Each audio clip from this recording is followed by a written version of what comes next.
exploração do espaço é a imagem da Terra finita e solitária, de certo modo vulnerável, levando toda a espécie humana através dos oceanos de espaço e tempo. Mas esta é uma percepção antiga. No século III a.C., o nosso planeta foi mapeado e precisamente medido por um cientista grego chamado Eratóstenes, que trabalhava no Egito. Este era o mundo como ele o conhecia. Eratóstenes era o diretor da grande biblioteca de Alexandria, o centro da ciência e do aprendizado no mundo antigo. Aristóteles tinha argumentado que a humanidade estava dividida entre gregos e o resto, que ele chamava de bárbaros, e que os gregos deviam manter-se racialmente puros. Ele ensinou que era adequado os gregos escravizarem outros povos, mas Eratóstenes criticou Aristóteles por seu chauvinismo cego. Ele acreditava que havia o bom e o mal em toda a nação. Os conquistadores gregos inventaram um novo deus para os egípcios, mas ele parecia notavelmente grego. Alexandre foi retratado como faraó em um aceno para os egípcios, mas na prática os gregos estavam confiantes em sua superioridade. Os protestos casuais do bibliotecário mal constituíam um desafio sério para os preconceitos predominantes. Seu mundo era tão imperfeito quanto o nosso. Mas os Ptolomeus, os reis gregos do Egito que seguiram-se a Alexandre, tinham pelo menos esta virtude: eles apoiavam o avanço do conhecimento. Ideias populares sobre a natureza do cosmos eram desafiadas e algumas delas descartadas. Novas ideias eram propostas e descobria-se que estavam mais de acordo com os fatos. Havia propostas imaginativas, debates vigorosos, sínteses brilhantes. E o tesouro resultante do conhecimento humano era registrado e preservado por séculos nessas prateleiras. A ciência atingiu a maioridade nesta biblioteca. Os Ptolomeus não reuniam conhecimento antigo apenas. Eles apoiavam a pesquisa científica e geravam novo conhecimento. Os resultados eram incríveis. Eratóstenes calculou precisamente o tamanho da Terra. Ele a mapeou e argumentou que ela poderia ser circunnavegada. Hiparco antecipou que as estrelas nasciam, deslocavam-se lentamente durante o curso de séculos e finalmente pereciam. Foi ele quem primeiro catalogou as posições e magnitudes das estrelas para determinar se havia tais mudanças. Euclides escreveu um livro sobre geometria no qual os seres humanos aprenderam durante 23 séculos. Ainda é uma grande leitura, cheia das provas mais elegantes. Galeno escreveu trabalhos básicos sobre cura e anatomia que dominaram a medicina até o Renascimento.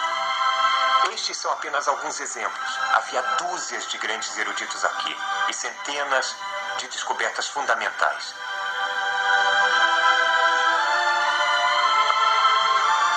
Algumas dessas descobertas têm um toque distintamente moderno.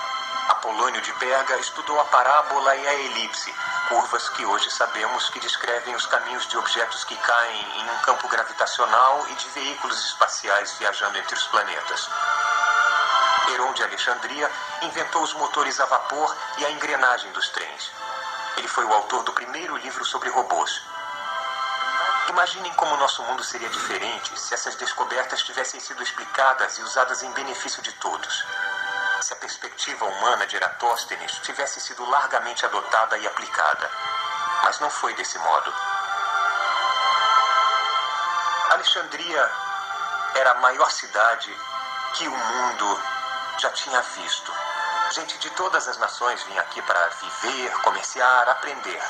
Em qualquer dia, estes portos estavam abarrotados de mercadores, eruditos, turistas.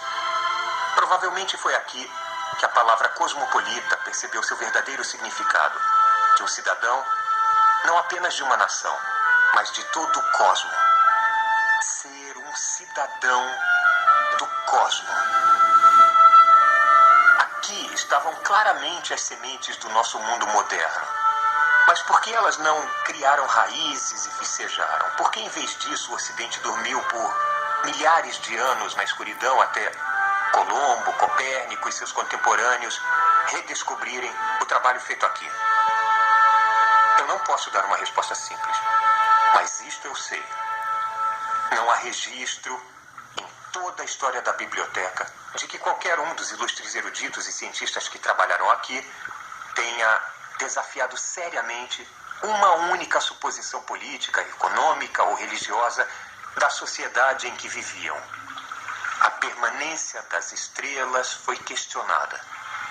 A justiça da escravidão, jamais.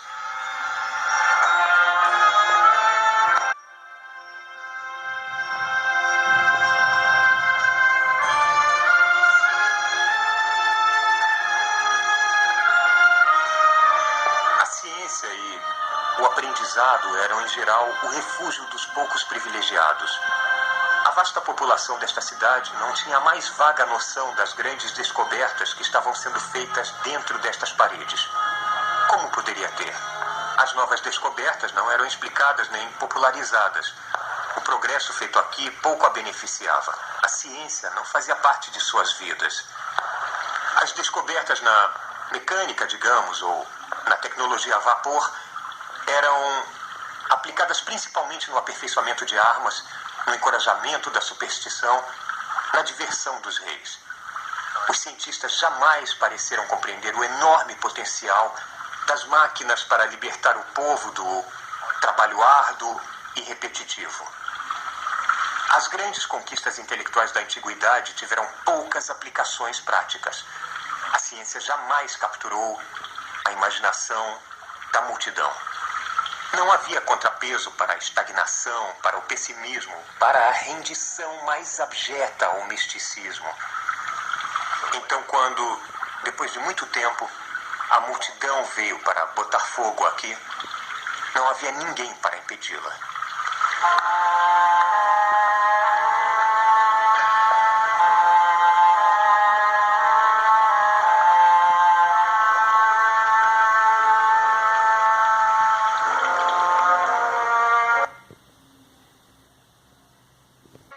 Sobre o final. É uma história sobre a última cientista a trabalhar neste lugar. Matemática, astrônoma, médica e diretora da Escola de Filosofia Neoplatônica em Alexandria. É uma gama extraordinária de conquistas para alguém em qualquer época. Seu nome era Hipácia. Ela nasceu nesta cidade em 370 d.C. Era uma época em que as mulheres essencialmente não tinham opções, elas eram consideradas propriedades. Porém, Hipácia foi capaz de mover-se livre e desinibidamente por domínios tradicionalmente masculinos.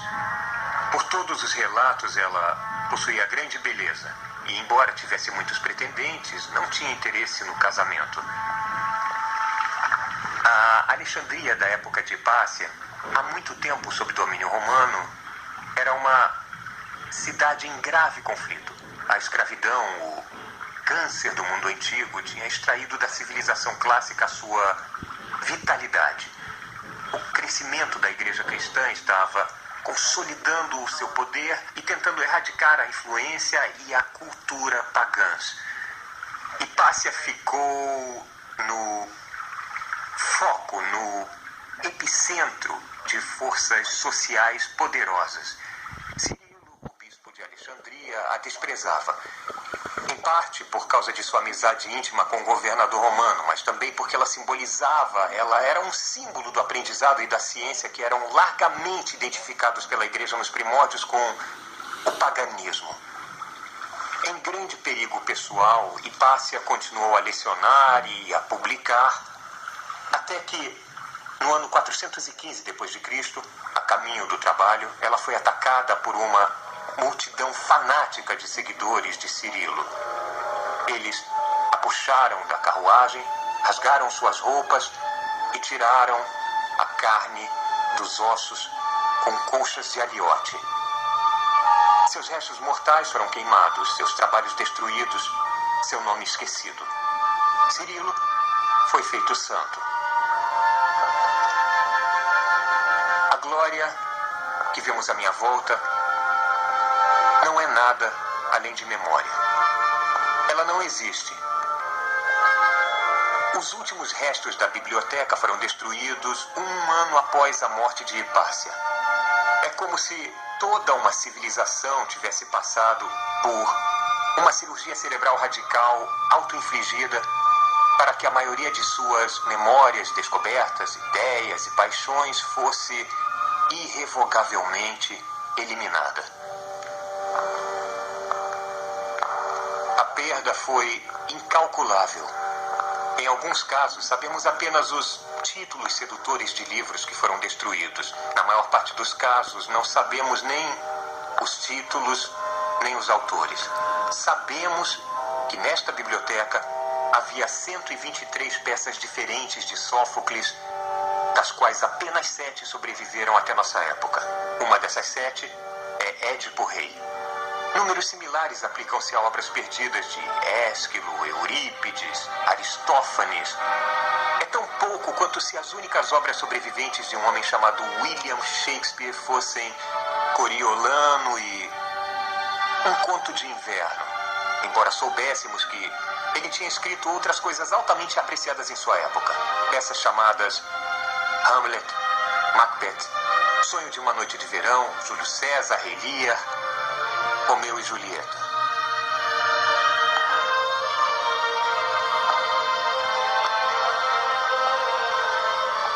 A história está cheia de pessoas que, por medo ou ignorância ou sede de poder, destruíram tesouros de valor imensurável que, na verdade, pertencem a todos nós. Não devemos deixar isso acontecer de novo.